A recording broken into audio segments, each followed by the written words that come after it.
Today, we are going to discuss a very important topic, developing global talents. And I will make a quick introductory remarks, after which we will have the speaker for this session, Melanie Billings-Yun, who will give us her perspective of attracting, developing, retaining global talents. And then we will have the panelists, Rolf Jensen, who will then give his commentary on the presentation made by Melanie, as well as Rolf's perspective on this very important subject. In my company, I work a lot with helping companies align and in helping individual executives, whether they are Asians working in Western companies or Westerners working in Asian companies, helping them to fit in and find their voice. And what I will be presenting with you, for you today are my thoughts on the best way to integrate, motivate, and retain global talent. First of all, the question is, why do you even need global talent? As you know, Korea has for centuries done quite well as the hermit kingdom. Why do you need to bring in foreigners? The first obvious reason is to remedy local talent shortages, where you have people that because of their education have certain skills that are not skills that are currently trained, for example, in Korean universities. Then you bring in that talent to remedy local shortages. The next two, to import fresh ideas and perspectives, or to bring in people that can help you market better because they understand the foreign markets better, is also an excellent reason to bring in global talent, but is only effective if you are willing to listen to those voices. There is a downside to global talent, and we should look it square in the face. They are expensive. You have to bring them in, pay for their home leaves, sometimes pay for their houses, pay for their children's education, offer them packages that are similar to the packages that they would get at home. In fact, higher than the packages that they would get at home, because you need to get them inspired to leave home. If they are not nurtured correctly, they have high turnover, much higher turnover than local employees. And one very important issue is that they can create tremendous resistance, resentment by local employees because they are getting paid better, because they are getting perceived to be being treated better. Therefore, you have to go at this in a way that you utilize their skills enough that you are really getting value out of them. Otherwise, frankly, you shouldn't go down the global employee route. If you look at the surveys, the biggest one, the most recognized, is World Values Survey. They are conducting questionnaires in 65 countries and have been doing so for 20 years. Values are moving very slowly.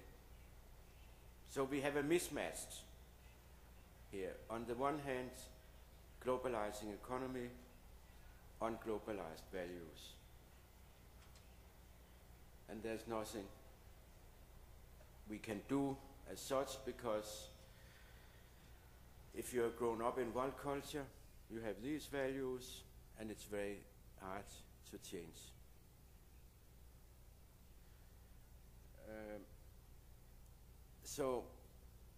But still, we need to do it. What can we do? Like Melanie said, please develop a strong corporate culture, a strong company culture. Most companies, and I visit a lot, they have a nice vision, a nice mission, and they have 5 core values. Very nice. But if you ask top management, middle management, staff people, please, could you tell me about your 5 core values? You could look at this World Values Survey.org. It's free, it's big, it's interesting, and you will notice that Scandinavia has got some of the most extreme values in this world. Decentralization, understanding different cultures, and then, of course, a strong company cultures. These are my answers this late afternoon. Thank you.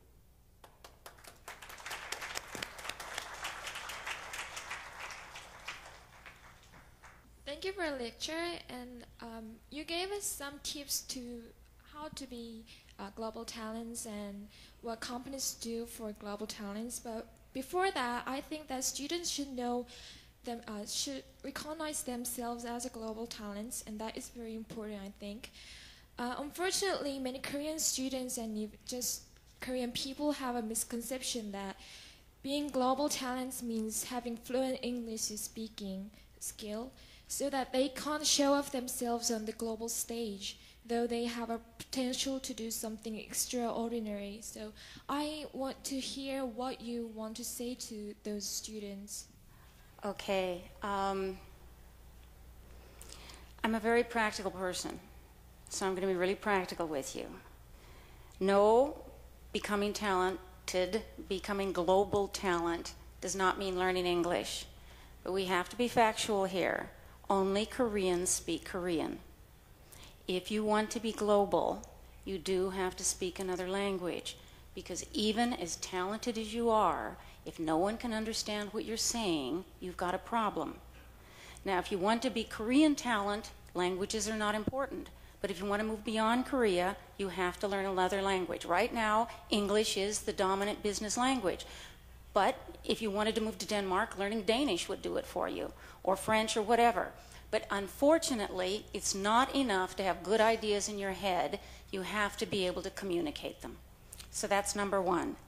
However, what do I advise students? And you know, I am a professor at several universities, a visiting professor, and in Asian universities.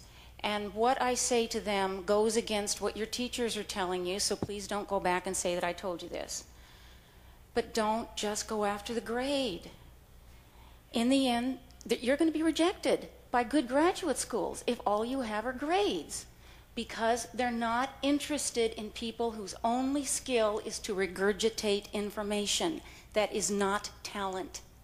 Memorizing is not considered talent. Repeating back what your teachers have told you is not considered talent. If you want to become talented, be brave. Go off in a new direction. Volunteer in something. Join a group. Become a leader. Create something of your own. Put something on your resume that is more than, I sat up till 2 o'clock every night reading books. Because companies can't do much with that. Look forward beyond your grades to what is a company looking for. They're looking for people who can lead. They're looking for people who can think outside of the box. They're looking for people who can imagine and create new things. They're looking for people who are willing to sacrifice for more than just themselves. And top grades say your focus is on you. Your focus is on competing for you. So go beyond the grades. Work. I know it's really hard to do because you're already up till 2 in the morning working on the grades. But you know what? You are better off with a 3.5 and a lot of activities than you are with a 4 point and nothing. I promise you that. So, ladies and gentlemen, we come to the end of this session. It has been a very, very enriching and very active session. I'd like to thank you all very much for your kind participation, and I wish you a very pleasant evening ahead. Thank you. Bye-bye. Thank you.